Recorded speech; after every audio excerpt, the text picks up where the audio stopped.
Welcome everyone. Today, SKR will attempt to achieve the impossible.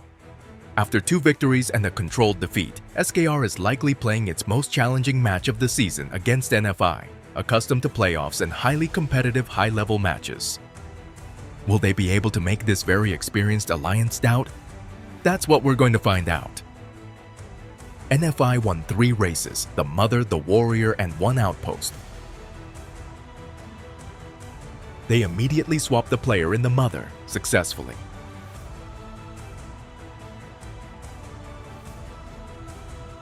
They do the same for the outpost, while SKR has no slow march to counter it. As NFI is occupying 3 buildings, and that they succeeded in their swaps, they can easily target and rally the outpost occupied by SKR. SKR was able to defend against isolated rallies, but unfortunately cannot resist this wave of rallies very well timed. The ports have just opened, but this time as NFI is really good to rush, SKR decided to send a slow march on the enemy port to counter their swap.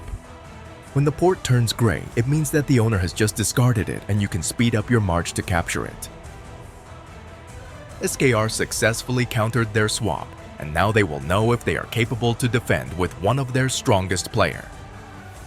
It seems that SKR was very fast after the swap, and a small amount of reinforcements were able to defend. Not enough troops, not the right troop type, and despite a very good female synergy with Dynaris and Sinel, it's a logical defeat for NFI. The enemy has a good infantry spear formation with a double weakness synergy. It would take a lot of rallies for SKR to retake it, and they prefer to wait for CR and defend the enemy port. NFI tried a solo attack but lost heavily due to the lack of troops, no counter troop type, and a dual weakness synergy that cannot work with a single troop type.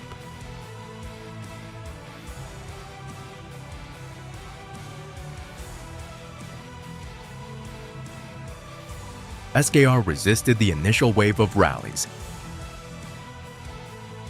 but decided to discard the port upon seeing a dozen more rallies incoming and realizing they lacked sufficient reinforcements to defend. SKR still won a rally against a spear cav formation, but with mostly cavalry being countered. The bigger rally size of NFI was not enough to compensate, as the T5 cav and double weakness synergy. Here, SKR lost heavily against an infantry spear formation with a double weakness synergy and really good commander weapons.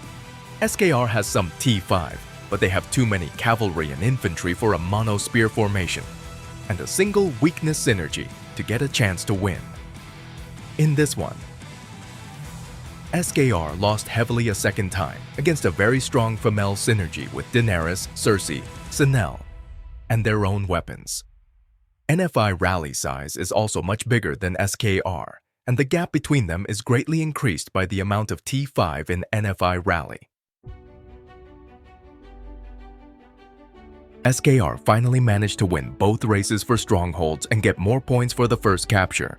SKR knows that they can't hold a building against NFI, so they decided to take as many personal castle points as possible, saving their troops until the mines open. When it's finally time to rush for the mines, NFI launched several attacks against SKR personal castles, targeting their strongest players and their rushers to prevent them from going to the mines. That way, they secured both captures and all the points in the mines. Today, the challenge was too difficult for SKR. To be able to stand up to this kind of alliance, such as NFI, SKR needs to improve their attendance, unlock more T5, and win more races in key buildings. That would be a beginning to close the gap which we have just witnessed.